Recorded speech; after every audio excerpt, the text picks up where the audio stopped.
Muy buenas noches, ingeniero Íñiguez. Muchas gracias por la introducción y muy buenas noches a todas las personas que están participando en este evento que es sumamente importante con el fin de incentivar el campo de la aviación, un campo que es sumamente apasionante.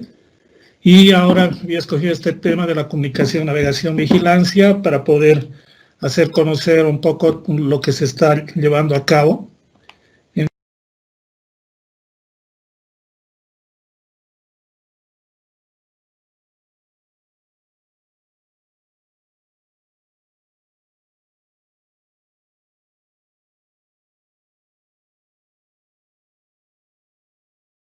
Perdón, ingeniero Valderrama, ha silenciado su micrófono, no lo escuchamos.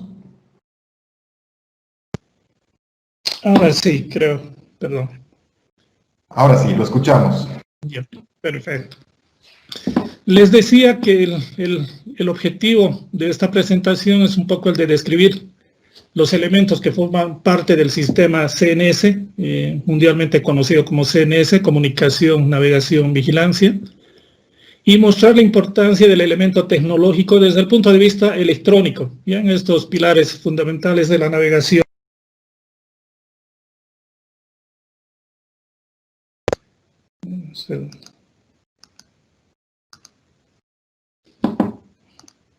Habíamos dicho que tenemos estos tres pilares, entre los cuales son sumamente importantes, donde hay mucho desarrollo, vamos a ver, tecnológico, fruto del crecimiento también de la industria tecnológica, de la parte electrónica, eléctrica, electrónica, donde vemos que estos tres pilares fundamentales de los sistemas de radio tienen un factor común, que es la electrónica. En realidad podemos decir que es la eléctrica y la electrónica. Entonces son elementos que cada vez se están introduciendo más y más en el campo de la aviación, porque el automatismo significa tener menos carga de trabajo, significa hacer más seguro un vuelo. También estos tres pilares van estrechamente relacionados. Uno sin el otro no funciona. Es decir, comunicación sin navegación o navegación sin vigilancia o vigilancia sin comunicación no trabajan, ¿sí? Estos tres pilares están estrechamente relacionados entre sí y uno sin el otro lo que hace es crear un sistema seguro mientras se transporta en vuelo una aeronave. Aquí muestro una tabla de frecuencias que es importante un poco para ver que en el caso de la aviación algo interesante que se ha dado es que ha habido un recorrido todo el tiempo de lo que son las frecuencias, o sea, desde el inicio de la aviación con sistemas hiperbólicos o sistemas de posicionamiento NDVs hasta lo que son los sistemas satelitales. En realidad el campo de la electrónica en la aviación ha recorrido todo este espectro de frecuencias electromagnéticas, ¿listo? Entonces, eso es importante porque podemos ver cómo cada uno de estos ha ido continuamente evolucionando, mejorando, viendo las características de transmisión, etcétera, y viendo también el momento tecnológico que se estaba atravesando en cada una de estas fases. Antes de comenzar a entrar en el tema de comunicación, uno de los principales pilares, creo que es importante recordar un poco qué es lo que realmente, desde el punto de vista de comunicaciones, significa este tema. Es decir, según Shannon, un estudioso del tema de las comunicaciones, nos dice, ¿no?, que un sistema de comunicaciones va a constar de 5 componentes.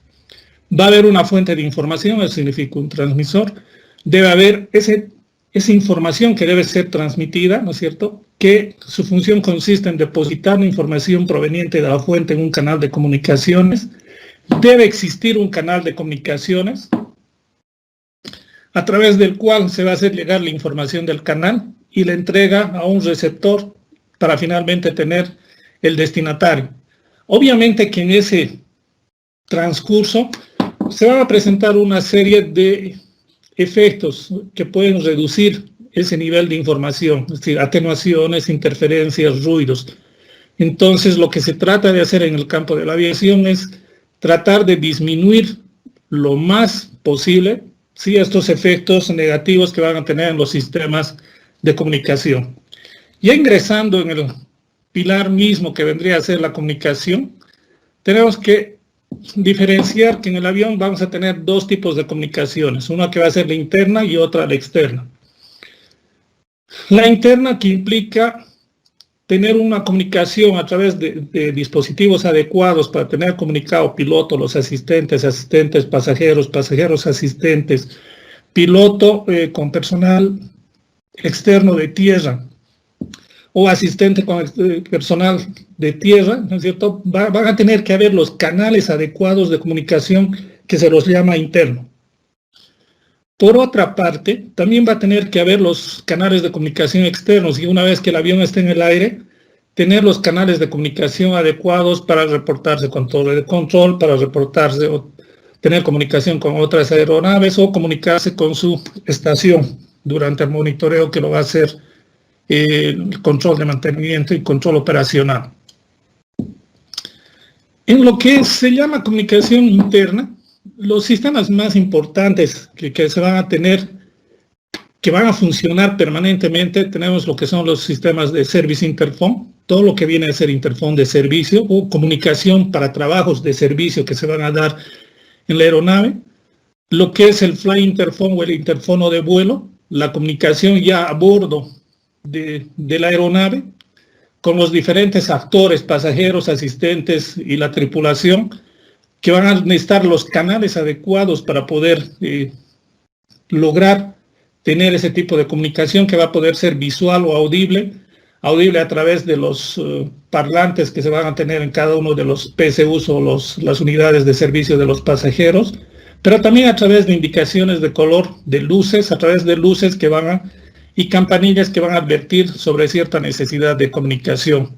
Otro tema que ha crecido enormemente en estos últimos tiempos es lo que es música y lo que es entretenimiento de video principalmente, ya que el pasajero se está acostumbrado cada vez a tener un mayor confort y también espera un mayor entretenimiento. Eso significa que se debe hacer uso de productos, ¿no es cierto?, como reproductores de música con varios tipos de canales, sistemas de video, las pantallas portátiles, y que ahora la tendencia actual va a ser que el pasajero pueda utilizar su smartphone, un iPad, un tablet, etcétera, un dispositivo personal suyo, y que tenga la capacidad de poder conectarse, ¿no es cierto? Entonces eso implica que se está generando una nueva ingeniería en las aeronaves para poder colocar sistemas que transmitan internamente y también sistemas que puedan captar la señal de internet externa para que el pasajero pueda tener el acceso a la comunicación. Solo como ejemplo, acá hay un pequeño diagrama de un interfón de servicio de una aeronave donde estratégicamente se van colocando en una serie de puntos en el avión, en diferentes partes, como les decía, lugares estratégicos de trabajo, donde se van a tener estos jacks o puntos de comunicación, donde va a poder el personal de mantenimiento tener comunicación entre diferentes puntos bastante aislados entre uno y otro y poder realizar todas las tareas de comunicación que se necesite. Eso implica que va a tener que haber toda una estructura comunicacional, ¿no es cierto?, que nos permita realizar ese proceso. La comunicación externa cada vez se está haciendo más y más importante.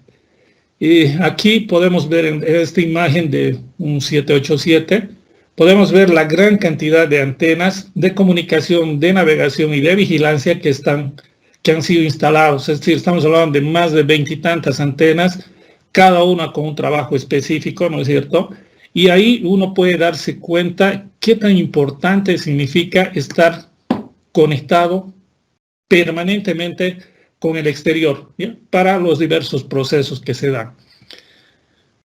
En lo que es comunicación externa, hay dos sistemas que han prevalecido y van a prevalecer todavía por un buen tiempo, supongo, lo que son los sistemas de comunicación de VHF y HF, es lo que llamamos los sistemas básicos de comunicación, donde tienes uno donde vas a tener comunicación.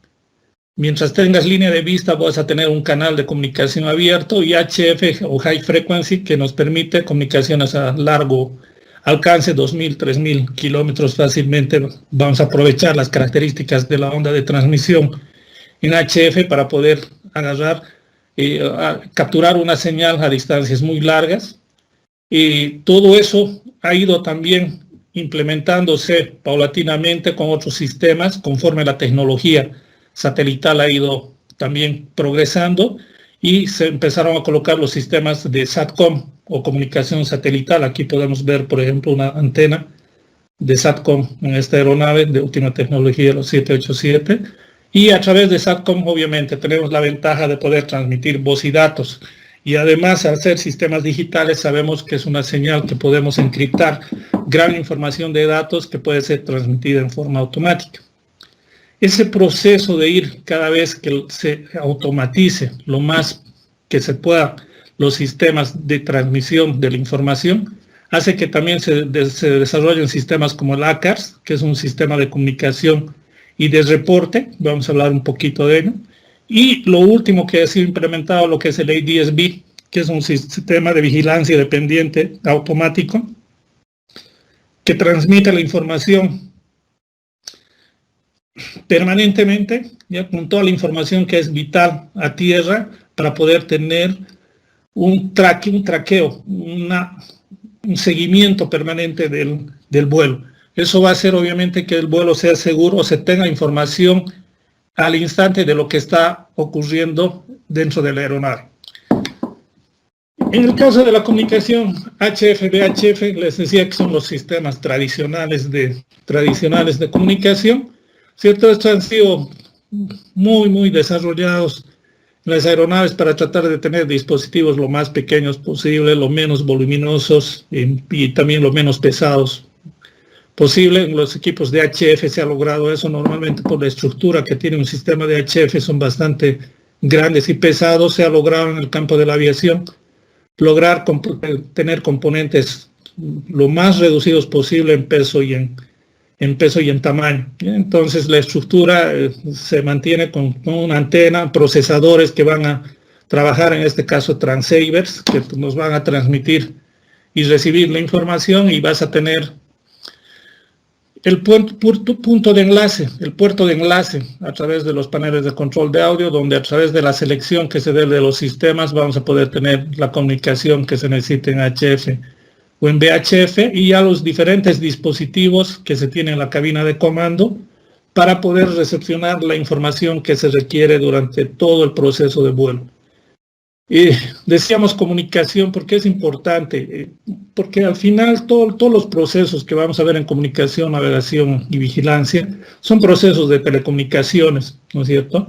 Entonces, pero de telecomunicaciones bastante avanzadas, porque estamos hablando de sistemas que trabajan una frecuencia muy diferente a la frecuencia convencional, que es 50 ciclos. Entonces, trabajar el avión con 400 ciclos hace que tenga unas características de diseño completamente diferentes. Solo como un ejemplo para ver que el tema de las comunicaciones todo el tiempo ha estado siendo mejorada, etcétera. En el caso de comunicación VHF, como un ejemplo, normalmente trabajan entre los 118 y 132 MHz. A un inicio, el ancho de canal, es decir, el espaciamiento de canales entre un canal y otro, era de 200 kHz. En 1958 esa anchura de canal se reduce a 100 kHz. 1959 se amplía en 4 MHz de 118 a 136, una banda un poco más ancha. Entre 1964 y el 74 se reduce ese espectro de frecuencias a los 50 kHz y posteriormente a los 25 kHz. Para luego, a partir de 1979, la frecuencia, el ancho de banda donde se trabaja en VHF trabaja entre 118 y 137 y empieza a trabajar con espaciamiento entre canales de 25 kHz. Eso implicaba poder tener 760 canales para poder seleccionar.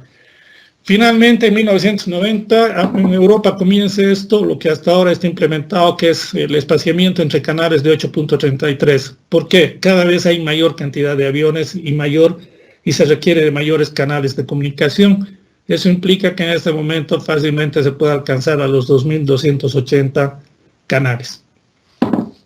Tal vez aprovechar este gráfico un poco para ver que en el caso de la electrónica aplicada a la aviación, que vendría a ser la aviónica, algo interesante que se da es que si bien se trabaja sobre la eléctrica y la electrónica tradicional, convencional, muchas de estas características de transmisión que tienen las señales, como es la onda terrestre, la onda aérea o la onda espacial, sí, son utilizadas tal vez de forma un poco diferente, poco convencionales en el campo de la aviación, para poder lograr su cometido. Por ejemplo, VHF va a ser línea de vista, es decir, normalmente va a tener que utilizar una onda espacial, pero va a haber otras que va a tener que aprovechar como HF el rebote de la señal transmitida en la ionosfera para que pueda alcanzar distancias más grandes.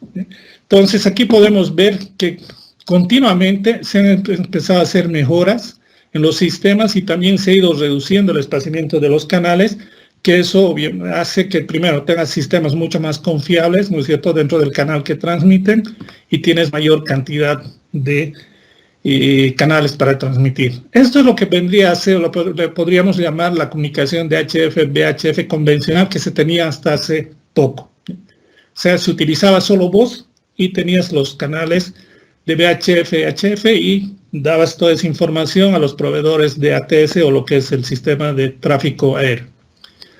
Cuando se implementan los sistemas ACARS, que implica un poco ya empezar a automatizar una serie de información para poder tener un administrador de gestión de vuelo donde nos permita programar, colocar información del sistema, ¿ya?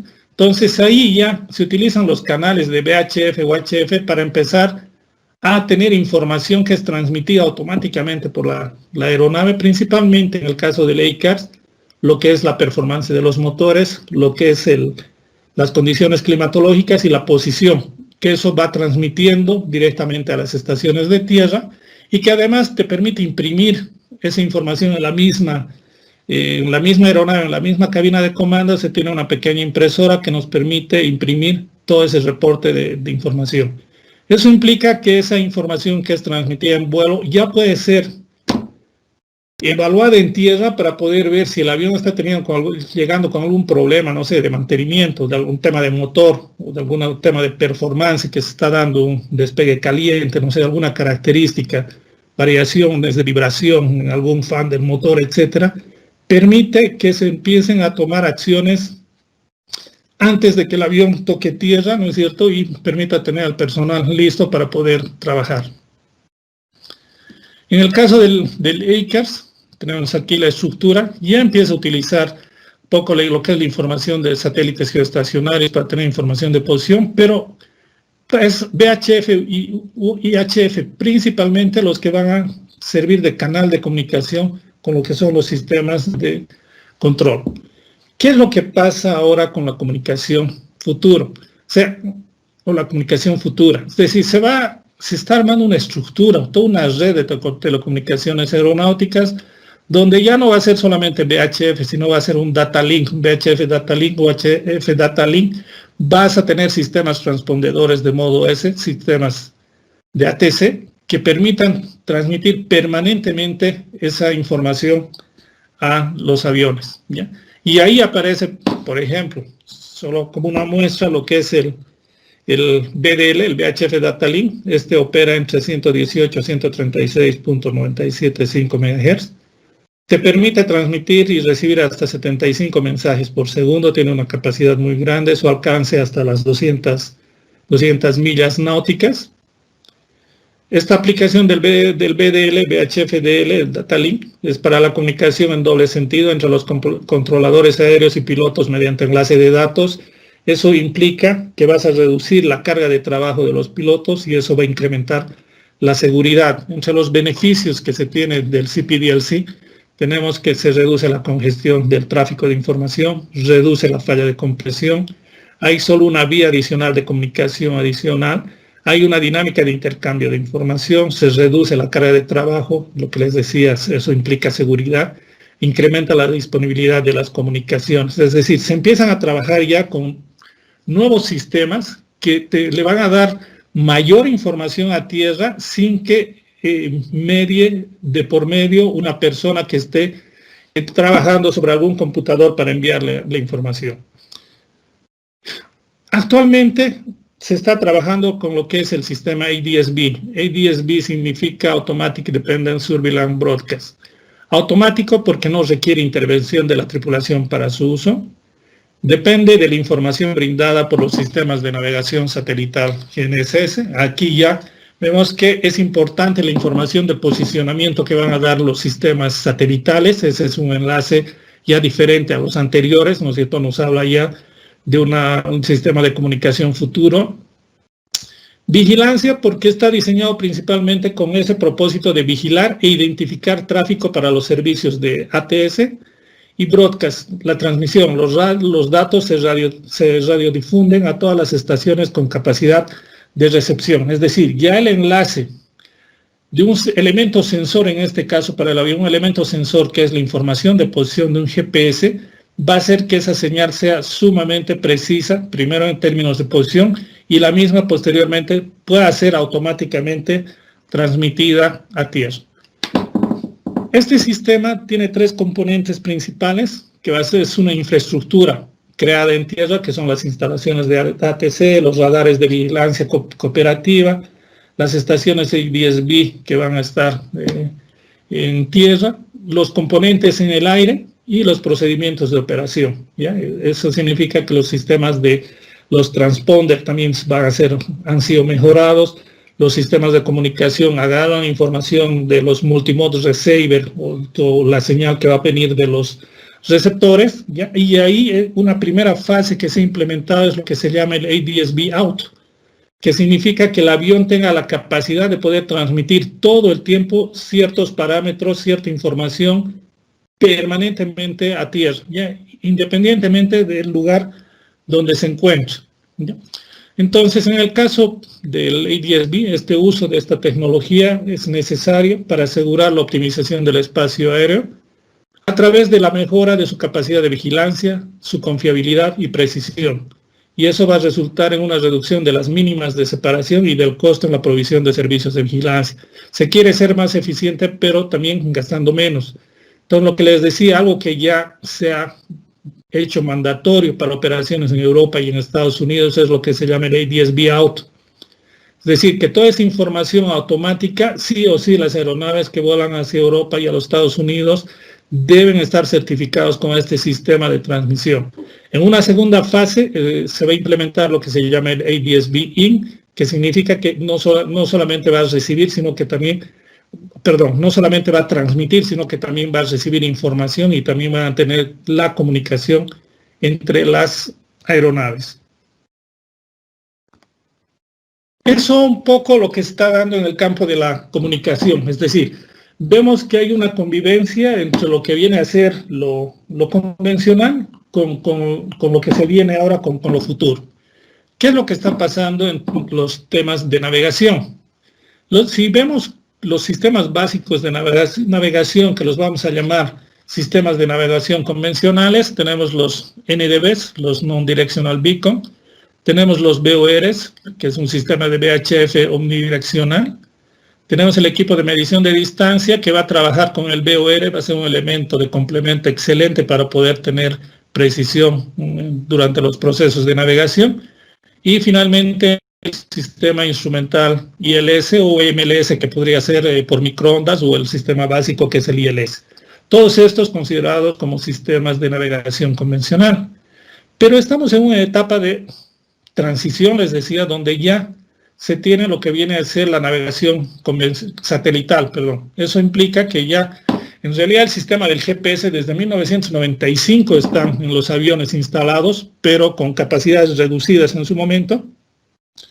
Ahora cada vez, como se ha liberado el error que se le coloca intencionalmente al sistema del GPS, el SA, que se llama el Selectivity Availability, ¿ya? Entonces ese sistema se vuelve más preciso al no inducir error, pero también aparecen otros sistemas satelitales como el GLONASS, que es el ruso, y el Galileo europeo, que empiezan a entrar. Entonces estamos hablando ya de varias constelaciones satelitales, y de ahí que ya ahora se habla del Global Navigation Satellite System, es decir, el GNSS, el Sistema Satelital de Navegación Global.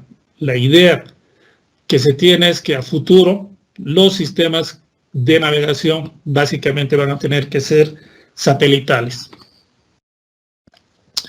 En la navegación convencional sería esta con los sistemas básicos, como les decía, BORD-ME, ILS, GLIDESLOP, ¿sí? Todo lo que vamos a explicar un poquito para la gente que no conoce.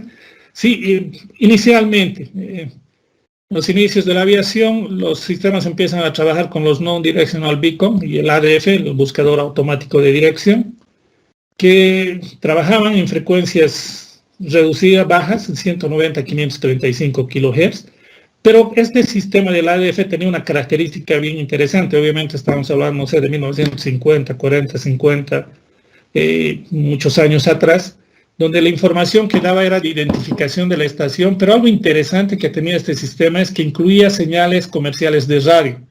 Es decir, si bien la estación, que esta es netamente una estación de aeronavegación, el NDB trabajaba de 190 a 535 kHz, aquí a bordo del ADF tenía una capacidad de trabajar desde los 190 hasta los 1750 kHz. ¿Eso qué implica? Que podía capturar señales de amplitud modulada, ¿sí? Y eso implicaba tener un backup, una serie de backup. Al poder sintonizar una estación local, tú podías saber dónde estaba localizada esa estación local, y por supuesto ahí sabías que estaba algún pueblo o alguna ciudad. Esa era una de las variantes del único sistema en realidad que empieza a trabajar con un sistema además comercial. Por la simplicidad que tiene este sistema del ADF y del NDB, yo personalmente lo considero como un sistema, como un excelente backup, como un sistema en tierra que no requiere de muchos recursos económicos para trabajar, necesita muy poco mantenimiento, su grado de mantenimiento es menor, y a bordo simplemente tiene una antena, dos en este caso, porque vas a tener un sistema de backup. Sí, vas a tener antenas con mucha tecnología, la verdad, porque se han reducido al mínimo estos tamaños.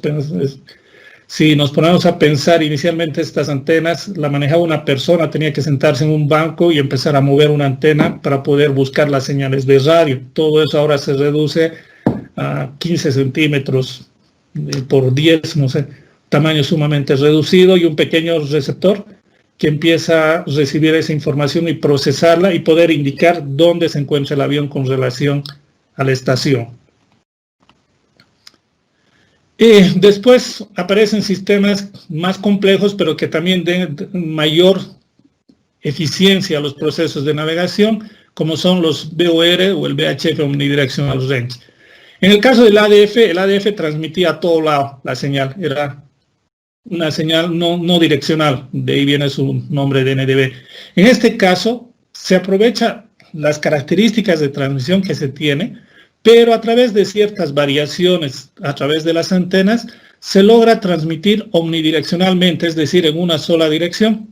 Estos sistemas están compuestos por una estación terrena, tienen un equipo de recepción en el avión, que van a ser los que van a indicar la posición y dirección, y es actualmente, después del GPS, es uno de los sistemas más básicos y esenciales para navegación. La frecuencia aquí ya podemos ver, si comparamos con lo de los NDBs, ya suben en la escala del espectro electromagnético, trabaja de los 108 hasta casi los 119 en lo que son los decimales pares. Y lo que les decía acá, lo interesante que acá, a través de tener señales fijas y señales variables, se consigue ya no transmitir por efecto Doppler, sino se transmiten omnidireccionalmente, es decir, se empiezan a disparar lo que se llaman radiales, que te van a dar una información exacta y precisa sobre cuál de los radiales quieres que se monte un avión para que pueda volar. Con esto vas a tener un grado de precisión, ¿no es cierto?, sumamente grande. Por eso es que les decía, este va a ser un excelente acompañamiento después para el sistema del DME, porque te va a dar la medición de distancia hacia la estación de donde estás recibiendo la información. En el caso del DME, ya no tienes, en el caso del BORD tenemos un receptor, en el caso del DME ya tú tienes un interrogador y un receptor, tienes un transceiver, ¿ya?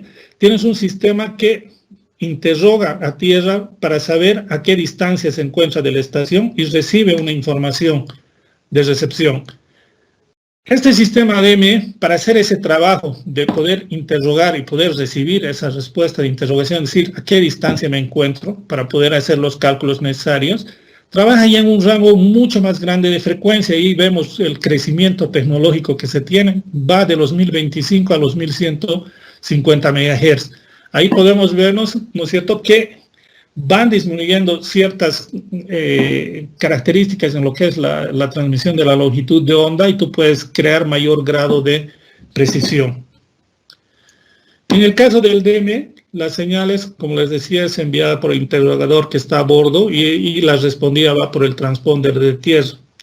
Esto trabaja a través de unos pares de pulsos y que lo que hace el sistema en realidad es va a tratar de encontrar el mismo par de pulsos que ha transmitido, va a tratar de recibir el mismo par de pulsos de retorno y hacer el cálculo del tiempo que va a tardar entre ir y volver la señal y poder medir la distancia. O sea, es relativamente fácil el poder obtener esa información, pero necesitas que el equipo sea sumamente confiable para poder tener esa información.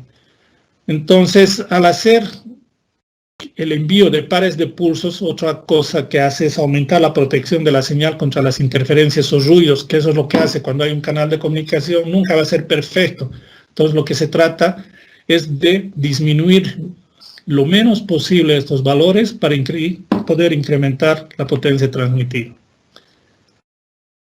En la parte ya final de aterrizaje del sistema, se tiene el sistema del Instrumental Landing System, que es un sistema de asistencia de aterrizaje, que es dependiente de un equipo basado en tierra, donde recibe dos señales desde estas estaciones. Una que está denominada localizador, que está ubicado al final de la pista, y el otro, el glide slope o el ángulo o senda de planeo, que te da la información del ángulo de descenso que debe tener la aeronave.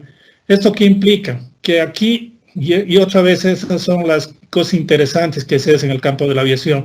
Estos son sistemas de transmisión tradicionales que hay, pero son procesados de tal forma que solamente transmiten, si ustedes quieren, como una especie de un solo radial, un solo rayo de información de frecuencia, uno en el plano horizontal y otro en el plano vertical.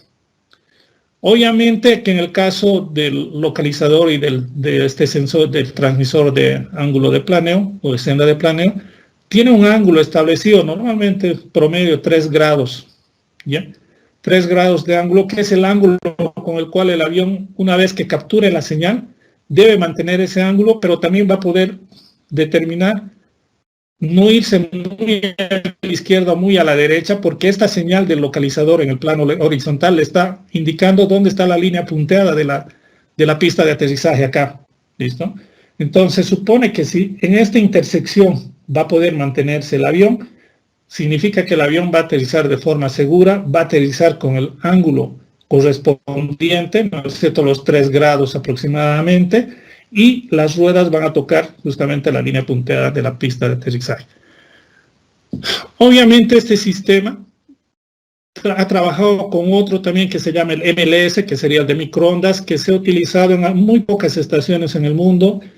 En Inglaterra, en Londres, en el aeropuerto de Heathrow, tienen el sistema de MLS porque es una zona donde tienen gran parte del tiempo tienen completamente nublado, condiciones atmosféricas muy poco ventajosas y resulta ser un poco más factible. Pero todos trabajan con esa lógica, plano horizontal y plano vertical, y te dan una guía de referencia. En el caso del localizador que les decía que les da el plano horizontal, en el plano horizontal nos dice que el avión no esté ni muy a la izquierda ni muy a la derecha, trabaja con una frecuencia de los 108 a 111.97, y aquí podemos ver que para el plano vertical, para ese haz de luz, haz de frecuencia vertical que transmite, trabaja con una frecuencia mucho más elevada, de 329.15 a 335, y tiene separaciones de 300 kHz entre canales. Trabaja en UHF, entonces podemos ver que en aviación se utilizan todos los espectros electromagnéticos de transmisión. Aquí podemos ver cómo en el plano horizontal el avión empieza a recibir la información de si se encuentra desviado o no. Esta es la barra de desviación que nos va a decir si el avión está alineado o está muy a la izquierda o muy a la derecha del avión, a través de esa señal que está recibiendo. Lo mismo acá en el plano vertical, vamos a ver que hay un elemento que nos avisa qué tan desviado estás, hacia arriba o hacia abajo, o si te encuentras, como en este caso, se encuentra justamente guiado por ese ángulo de senda de planeo. O sea, obviamente este trabajo tiene que ser perfecto, ¿no es cierto? Y seguro, más aún si las condiciones atmosféricas o visuales no son las mejores. O sea, aquí implica que debes tener plena confianza en la información que te van a dar los equipos. En este momento estamos en ese proceso de pasar de lo que se llama la navegación convencional a la navegación futura o la navegación satelital, si ustedes quieren. Ya no solamente son los sistemas BORD, DMI, ILS, ADF que están trabajando, sino que ya han hecho la interfase con los sistemas GNSS, con el sistema GPS, ya se está trabajando con algunos satélites geoestacionarios, etcétera. Bueno, se habla del SBAS, GBAS, una serie de sistemas de navegación que todos están basados en satélites, y todo ese proceso actualmente se está dando y se está en plena transición. ¿Ya? En el caso del GPS, o sea, el GPS lo que hace es utilizar la información de los satélites para poder determinar tu posición.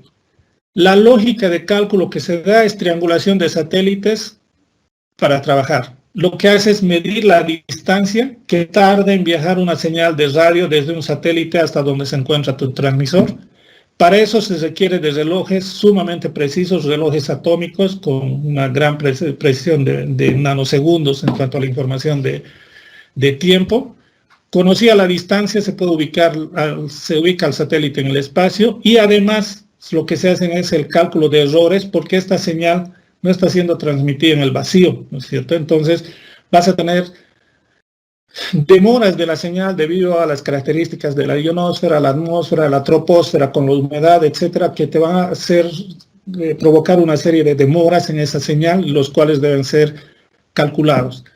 Básicamente lo que hace el GPS es, la teoría te dice que mínimamente para saber tu posición necesitas estar bajo cobertura de 3 satélites. Cada uno de esos 3 satélites crea una intersección en el punto en el que tú estás, ¿ya? Y aquí, como podemos ver, hay 2 puntos donde la intersección de estos 3 satélites se hace. Y aquí te dicen, o estás en este o estás en este otro punto. ¿Ya? Son distancias abismales entre uno y otro. La computadora o el procesador GPS puede calcular cuál de estos es el correcto. Lo ideal es que haya un cuarto satélite que pase o por este otro. Con eso se determina el nivel de precisión. Si todo el sistema satelital es perfecto en lo que son el uso de los relojes principalmente, te va a dar una posición en el espacio. Entonces, un poco para cerrar esto del GPS, su posición va a ser calculada a través de la medición de la distancia de esa señal que llega desde los satélites hasta el equipo. Matemáticamente se requiere 4 mediciones para determinar una posición exacta. 3 mediciones pueden ser suficientes, la otra se puede calcular. Solo como referencia, para el campo de la aviación, mínimamente se requiere estar todo el tiempo bajo cobertura de 5 satélites para tener un sistema de precisión de navegación relativamente bueno, ¿ya? Porque lo ideal es que todo el tiempo estés con 6 satélites bajo cobertura, que ese te va a dar un mejor nivel de seguridad. El GPS ya es un sistema que está varios años, ¿no es cierto?, en funcionamiento. Entonces, ya han aparecido arquitecturas mucho más fuertes, mucho más robustas, como es este sistema Galileo, que hasta ahora todavía no ha sido implementado completamente. Es un sistema muy grande. Su constelación de satélites va a constar de 9 satélites geoestacionarios. Es muy robusta su arquitectura. Utiliza 21 satélites MEO, es decir, en media órbita. Están orbitando 2 veces la Tierra a una altitud de 24.000 kilómetros de distancia. La idea de al ser un sistema europeo, está optimizada para cubrir mejor que el GPS lo que es Europa y los países de elevada altitud. Muchos países están por encima de la latitud 70 en Europa. Y eso implica que no siempre vas a tener un buen nivel de posicionamiento. Con este sistema satelital Galileo, lo que ellos esperan es obtener un adecuado nivel de precisión de posición. Los satélites van a ser de pesos muy reducidos, 600 kilogramos, una potencia de 1.7. También la vida útil en estos ha aumentado, se habla de 10 a 12 años de vida útil de cada satélite, eso es un avance grande. Y además que van a emitir una señal mucho más potente. Es una versión mucho más grande, no sé, mejorada de lo que vendría a ser el GPS.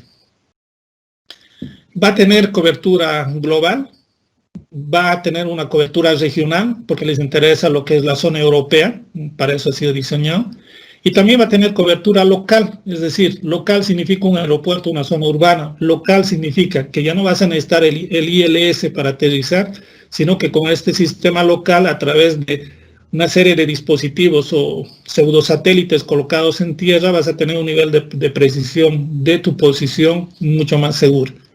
Y han definido 3 tipos de servicios. Uno, el OAS, que es un servicio gratuito que está abierto a los usuarios civiles.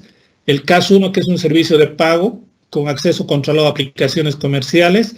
Un poco algo parecido a Internet. ¿Qué nivel de precisión quieres? Pagas por ese nivel de precisión y te dan ese nivel de precisión en tu posicionamiento. Y CAS-2, que es un servicio pago con acceso a aplicaciones de seguridad militar. ¿Cuál vendría a ser la diferencia más grande entre los sistemas, teniendo en cuenta el GPS, el GLONASS, que es el ruso, o el Galileo?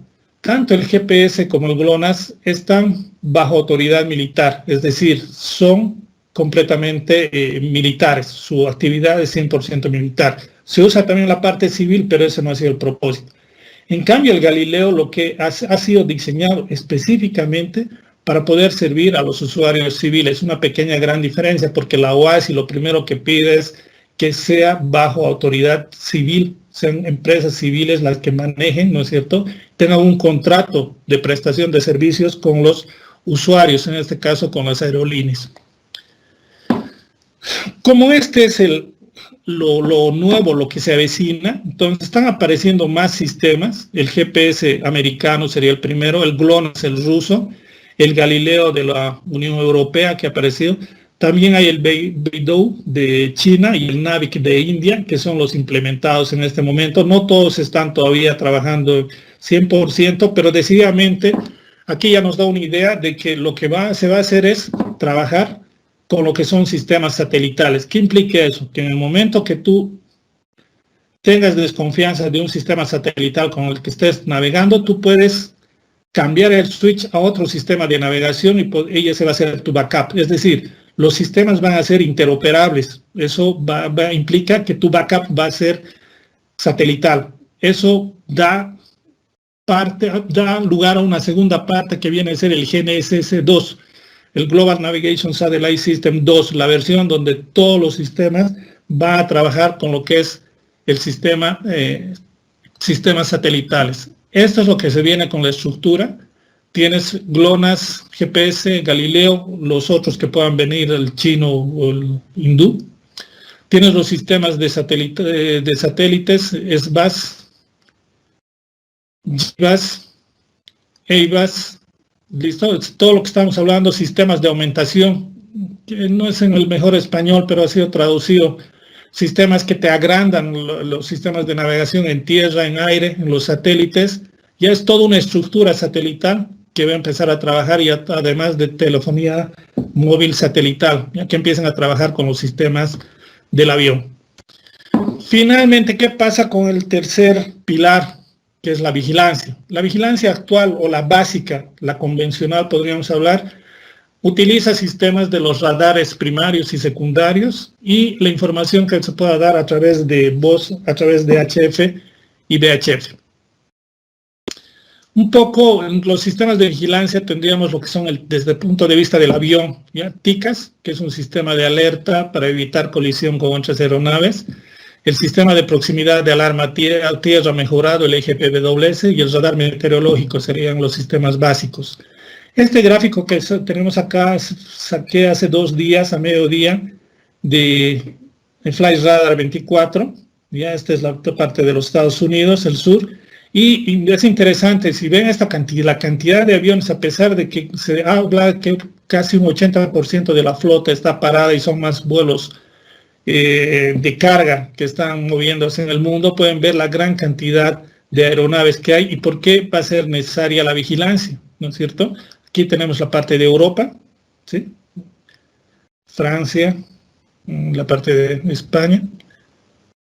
¿Sí? Entonces pueden ver, si esta es con una capacidad reducida, o sea, pueden darse cuenta que sucedería en condiciones normales cuando ese 80% adicional que entre en funcionamiento de las aeronaves. Se requiere tener un sistema de vigilancia robusto, ¿sí? Sumamente robusto. Entonces, para eso, los sistemas, como les decía, a través del ADS-B, aquí he agarrado un avión cualquiera que es de FedEx, que te da todo el cronograma de vuelo, a qué hora salió, a qué hora va a aterrizar, qué tipo de avión es, qué matrícula tiene, a qué altitud está volando en ese momento, está a 35.000 pies, cuál es su velocidad con respecto a tierra, es decir, tracking está con 136 grados magnéticos navegando, es decir, te empieza a dar información en tiempo real, ¿no es cierto?, para poder monitorear permanentemente las aeronaves.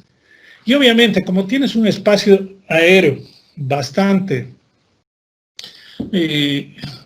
con una gran cantidad de aeronaves volando, los sistemas de vigilancia a bordo de las aeronaves pues son vitales, ¿no es cierto?, para darle seguridad a un vuelo. Entonces, las aeronaves tienen instalado lo que se llama el sistema TICAS, como una solución al problema de vigilancia a tierra. Es decir, en tierra te vigila, el ATC te está vigilando, pero aparte el avión como un dispositivo solo ahí en el espacio, también tiene su sistema de poder vigilar a través de indicadores que utiliza algo básico, que son código de colores, rojo peligroso, verde está bien, ¿no es cierto? Te empieza a dar información de ese tipo. Es un sistema a bordo que funciona independientemente a las bases terrestres como el ATC, sean radares primarios y secundarios. También es conocido como el EICAS, que es un sistema que evita la colisión de a bordo. Y las frecuencias de trabajo transmiten 1030 MHz y reciben 1090 MHz. Como podemos ver, o sea, la preferencia ha sido de ir creciendo en trabajar con equipos con frecuencias más grandes, ¿sí? E internamente tienes ya todo un sistema instalado. Como acá podemos ver, tenemos antenas primero direccionales en la parte superior y también en la parte inferior para poder monitorear todo el espacio del avión. Va a interactuar con el sistema transpondedor, el sistema de ATS, el controlador de tráfico aéreo. Va a tener información la tripulación en las pantallas, en los TICAS display, en las pantallas del TICAS. Va a haber un panel donde tú vas a poder registrar la información de tu vuelo, etcétera. Y obviamente parámetros de una serie de sensores del avión, como el radar altimétrico, el computador de datos de aire, posición de los flaps, de los trenes, etcétera, para poder determinar en qué situación se encuentra el avión, en qué fase de vuelo, qué es lo que va a hacer. Y también importante va a ser los anuncios audibles que van a salir por los parlantes, porque el sistema TICAS tiene la capacidad de dar señales audibles al sistema cuando existe condiciones de peligro. Acá, por ejemplo, el color rojo significa peligro. Hay un intruso dentro de su área y le está enviando al sistema TICAS a hacer una acción correctiva. El avión tiene que estar dentro de esta franja verde, que es la franja segura. Todo lo que es rojo significa un potencial peligro de que este intruso puede impactar con el avión. Entonces, este TICAS es un sistema de vigilancia que evita colisiones con otras aeronaves dentro del espacio aéreo, alerta la presencia de intrusos que pueden ser considerados como potencialmente peligrosos para la seguridad. Acá vemos dos intrusos, uno en amarillo, otro en rojo, uno es potencialmente más peligroso. Este es nuestro avión, este sería el avión, el indicador del avión donde se está recibiendo esta información. Y el sistema TICAS tiene dos tipos de avisos. Primero, el TA, o el Traffic Advisory, te alerta de un tráfico, te avisa que hay un tráfico muy próximo a tu aeronave.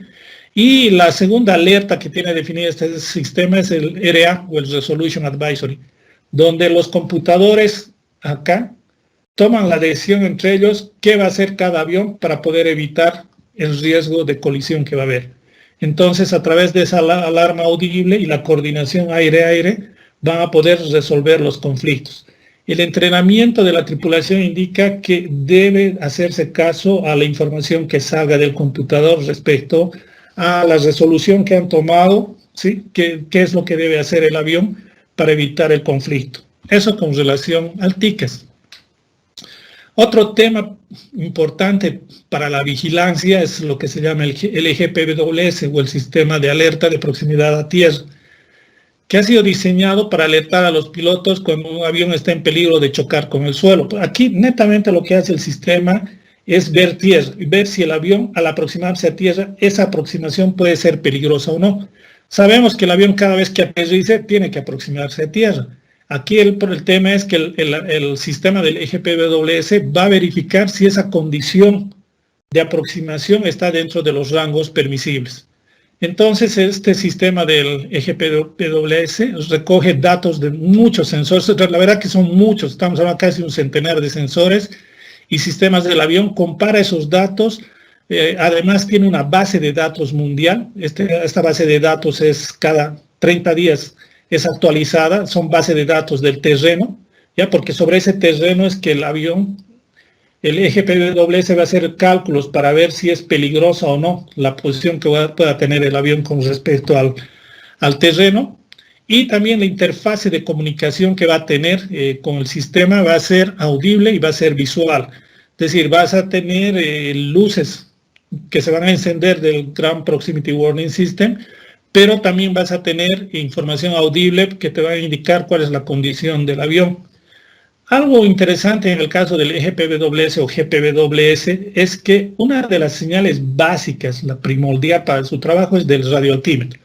¿Por qué? Porque el radioaltímetro le va a hacer trabajar al computador, al procesador del GPWS, cuando esté por debajo de los 2.500 pies. Es decir, por encima de los 2.500 pies, el EGPWS no trabaja. ¿Listo? Porque para él la Tierra no está próxima. Una vez que supera, descendiendo el avión por debajo de los 2.500 pies, en ese momento el radioaltímetro empieza a darle la información permanente y empieza a recibir todos los sensores de la aeronave para poder determinar si esa aproximación a tierra va a ser peligrosa o no. ¿Bien? Y obviamente, fruto de ese procesamiento que se va a dar, al final la salida será luces de Master Caution o Master Warning, dependiendo si es de color ámbar o color roja, si ya es una condición peligrosa. Acá, por ejemplo, el pull-up, levantar el bastón, o una decisión de que está por debajo del glide slope, que está inhibida la señal en el momento de aterrizar, etcétera, o las alertas de audio van a ser procesadas por este computador. El GPWS tiene varios modos de operación. No vamos a entrar en detalle, simplemente para poder ver que en toda fase, cada vez que el terreno está cerca, le va a alertar y le va a decir cuál es la acción que debe hacer, si debe levantar el bastón, que no se hunda, porque después del despegue está empezando a descender, cuando las condiciones son muy inseguras, pero también cuando el avión no está configurado adecuadamente para aterrizar. Por ejemplo, cuando no está el tren de aterrizaje en la posición down y el avión ya está próximo a bajar o los flaps no han sido todavía desplegados al ángulo que le corresponde, entonces le va a empezar a dar alertas, too low gear, demasiado bajo los trenes o too low flaps, le va a empezar a indicar, ¿listo? Y también le va a empezar a ayudar a decir los mínimos de la altitud que va a haber con respecto al terreno en el momento del aterrizaje. Es decir, este es un computador sumamente importante porque cada vez que despegue y cada vez que aterrice, la Tierra va a estar ahí presente y la condición de peligro está latente, entonces ahí el sistema trabaja.